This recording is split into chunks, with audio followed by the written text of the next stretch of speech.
অপর্ণাকে বাঁচাতে গিয়ে আসল অপরাধীকে হাতে নাতে ধরল আর্য। হ্যাঁ বন্ধুরা, আমরা এমনটা দেখতে পাবো চিরদিন তুমি যে আমার ধারাবাহিকের আগামী পর্বগুলোতে। বিস্তারিত জানতে ভিডিওতে লাইক দিয়ে শেষ পর্যন্ত দেখতে থাকুন।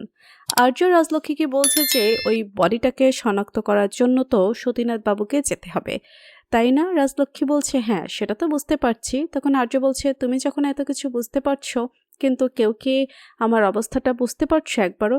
এটাই তোদের মেয়ের জীবনযোগ্য। এই যজ্ঞের আলো যতক্ষণ চালিয়ে রাখতে পারবো ততক্ষণই ওর জীবন। তার সোনার মা বলছে সেই আগুনে উত্তর আছে প্রাণ আছর। মীরা তো এসব বিশ্বাস করছে না, বলছে এসব আবার হয় নাকি? ওনারা যখন না করছেন তাহলে কেন এসব কিছু জোর করে করবেন? তারা সুন্দরী মা তখন বলছে মায়ের উপরে বিশ্বাস হারালেই তো।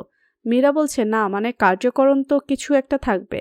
আপনি বলছেন আগুন জ্বলে নাকি বেঁচে থাকবে। রাজলক্ষ্মী তখন মীরাকে বলছে আর কিছু বলো না তুমি, এমন অনেক কিছু আছে যেগুলো আমাদের বোঝার বাইরে।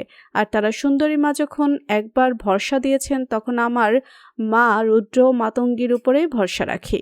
উনি তো শেষ মুহূর্তে ভালো ইঙ্গিতই দিয়েছিলেন। তারা সুন্দরী মা তারপর ওখান থেকে চলে যায়। অর্কার মানুষই তখনই সেখানে ছুটতে ছুটতে আসে। অর্ক এসে রাজলক্ষ্মীকে দেখে বলছে মা তুমি এখানে কেন এসেছো আমাকে না বলে? তখন রাজলক্ষ্মী তো মানুষের দিকে তাকায়, তাই অর্ককে বলছে তোমাকে এসব পরে বলবো, এখন এসব কথা বলার সময় নয়। অর্ক বলছে দাদা কোথায়, মা আর অপর্ণাই বা কোথায়? রাজলক্ষ্মী বলছে তোমাকে আমি সব বলবো, তবে আমার মন বলছে এবার আমাদের সব দুশ্চিন্তা দূর হবে। পরবর্তী আপডেট সবার আগে পেতে সাবস্ক্রাইব করুন আমাদের চ্যানেলটি।